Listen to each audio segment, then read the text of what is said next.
नमस्ते दोस्तों and welcome back to my channel Pancast. आज हम बात करने वाले हैं एक ऐसे इंटरेस्टिंग स्टार्टअप स्टोरी के बारे में जिसने पूरे हिंदुस्तान को एकदम शॉक कर दिया। ये कहानी है बायजूस की। बिलियनियर सीईओ बायजू रविंद्रन के लीडरशिप में कंपनी ने 2022 में $22 बिलियन की वैल्यूएशन को छू लिया था, अपनी ऑनलाइन और ऑफलाइन लर्निंग अप्रोच के लिए मशहूर होकर। लेकिन आज बायजूस अपनी स्टीप डिक्लाइन का सामना कर रहा है और इन्वेस्टर्स लीडरशिप में बदलाव की मांग कर रहे हैं। चलिए हम थोड़ा रिवाइंड करते हैं और चलते हैं 2003 में। बायजू रविंद्रन, जो तब एक शिपिंग फर्म में सर्विस इंजीनियर थे, अपने होम टाउन केरला वापस आए। इस विजिट के दौरान उन्होंने अपने दोस्तों को MBA एंट्रेंस एग्जाम कैट के लिए प्रिपेयर करने में मदद की और यही पहली बार उन्होंने टीचिंग के लिए अपना पैशन डिस्कवर किया। सबको सरप्राइज करते हुए उन्होंने खुद भी एग्जाम दिया और परफेक्ट स्कोर हासिल किया, लेकिन MBA परस्यू करने के बजाय अपनी जॉब पर वापस चले गए। 2005 में बायजू ने दोबारा 100 परसेंटाइल स्कोर किया। ये खबर फैल गई और जल्द ही बहुत सारे एस्पिरेंट्स ने उनसे गाइडेंस मांगना शुरू कर दिया। इस ओवरवेलमिंग डिमांड ने 2006 में बायजूस क्लासेस के फॉर्मल लॉन्च को जन्म दिया, जहां कैट कॉमन एडमिशन टेस्ट की प्रिपरेशन कराई जाती थी।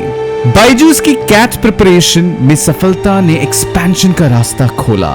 2011 में बायजूस ने think and Learn Private limited की स्थापना की, जो आगे चलकर एक full fledged ed tech company में इवॉल्व हुई। 2015 में बायजूस लर्निंग ऐप का लॉन्च एक गेम चेंजर साबित हुआ, जो किंडरगार्टन से लेकर क्लास 12 तक के स्टूडेंट्स को केटर करता था। 2019 तक बायजूस भारत का पहला एडटेक यूनिकॉर्न बन चुका था, अपने इंटरैक्टिव वीडियोस, सेलिब्रिटी एंडोर्समेंट्स और कटिंग एज टेक्नोलॉजी के यूनिक ब्लेंड के साथ देश को मोहित करते हुए।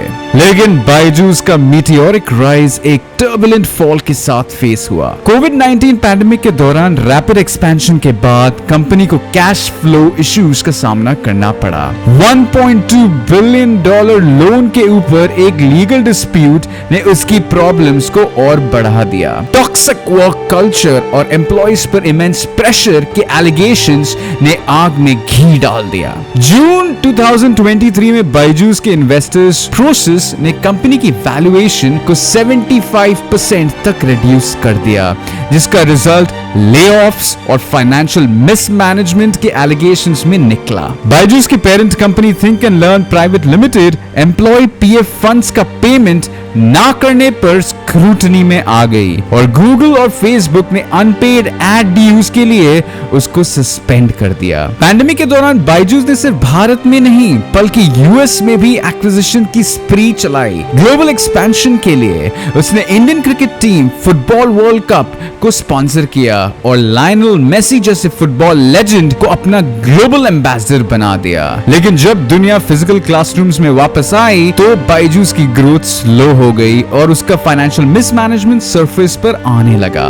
बायजूस ने करोड़ों रुपए लायनल मेसी जैसे फुटबॉल लेजेंड को अपने ग्लोबल एम्बेसडर बनाने में लगा दिए और उसी वक्त उन्होंने करीबन हजारों से ज्यादा एम्प्लॉइज को फायर कर दिया। एग्रेसिव मार्केटिंग टैक्टिक्स और फाइनेंशियल मिसमैनेजमेंट ने बायजूस के डाउनफॉल में एक बड़ी भूमिका निभाई।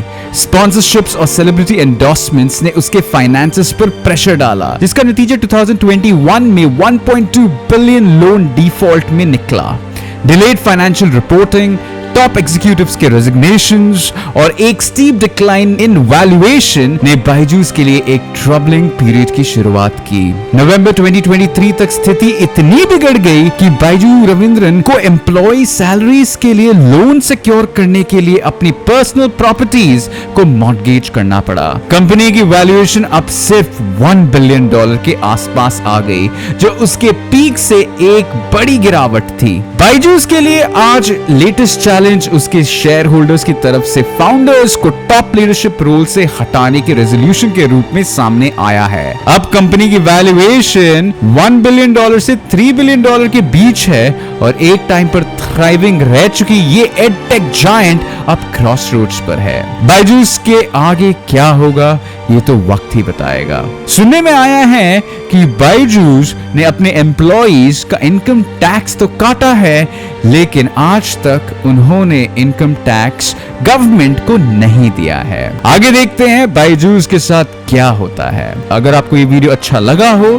तो प्लीज अपने दोस्तों के साथ जरूर शेयर करें। हम अगले हफ्ते दोबारा मिलेंगे एक और रोमांचक वीडियो के साथ। तब तक के लिए आपका होस्ट आदित्य पांडे आप सभी से अलविदा कहता है। धन्यवाद।